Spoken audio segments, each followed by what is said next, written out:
Hello everyone, welcome. If you are new here, welcome again. If you are a returning subscriber, well, we are glad you are here. But we also hope that after this video, you'll be able to find the answers to all your problems. If you haven't subscribed to our channel, also do subscribe.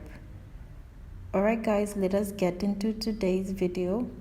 We will begin with the first type, which is the greatest common factor method. The greatest common factor method tells us that we factorize by taking out the common factor. We do not take out just any common factor. We take out the biggest common factor.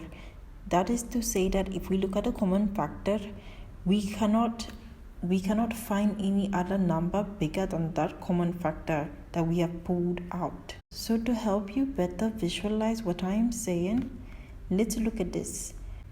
Obviously this is not in numbers, it is just to go over what I'm trying to put in words. We have PB plus PC. It will all be equal to P into bracket B plus C. But in this instance, P is our greatest common factor. Now in this example, let us look at some expressions to factorize in which we apply this method. We have here 2x squared y plus 6xy squared plus 10x squared y squared.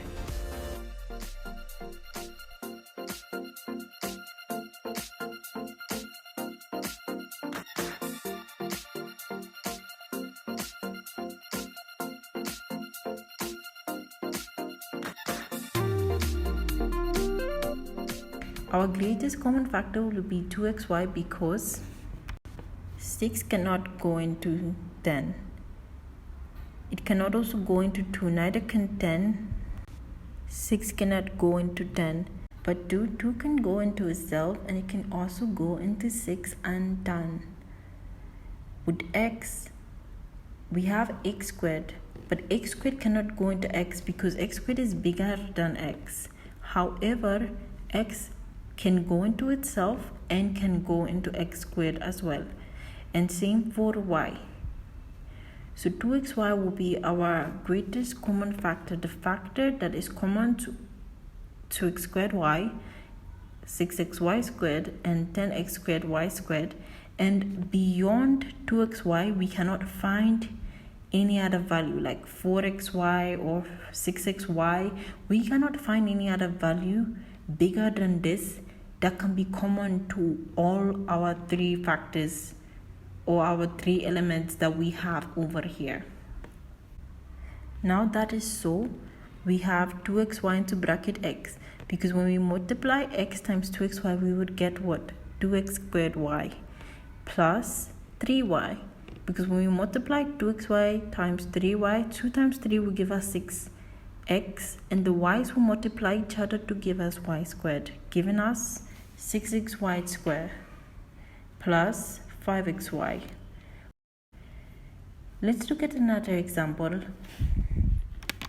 We have over here 45x plus 9x squared. Obviously, our greatest common factor will be a 9 because 45 cannot go into 9, but 9 can go into itself and it can also go into 45.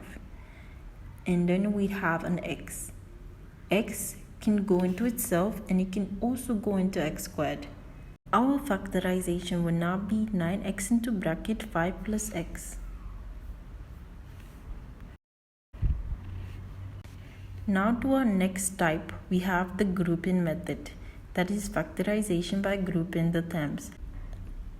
In this example, we have h squared minus g plus hg minus h. We are going to group the values with h at one side and the values with g at another side.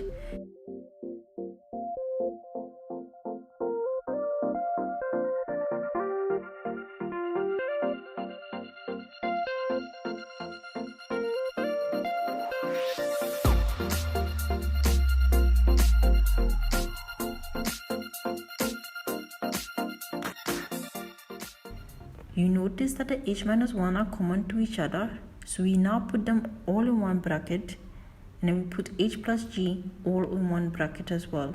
And at the end of it all, this will be the factorized form of h squared minus g plus hg minus h. Next we have the type 3, which is the sum product pattern. This one is a bit dicey. This method is also said to be factoring by pairs. We find a pair of values which can both produce a sum and product of the specific values in the expression when put together. We have here x squared minus 15x plus 50. How do we solve it? When we take it into example, let's look at 15, look at negative 15. When we add negative 5 and negative 10, we will get negative 15. However, when we multiply negative 5 times negative 10, kindly pardon, it's not 5 times 10, it is negative 5 times negative 10. When you multiply negatives, they always cancel out and you'd get a positive. So when we multiply negative 5 times negative 10, our final answer would be 50. You realize that the sum product pattern has applied here. Where we factor by pairs, we have been able to find values that when added can give us what? Negative 15, and when multiplied will give us 50. So now we apply it into our equation as x squared minus 5x minus 10x plus 50. Pull out the x, which is common to x squared and 5x, and pull out 10, which is common to 10x and 50. We get what? As our final answer, x minus 10, x minus 5.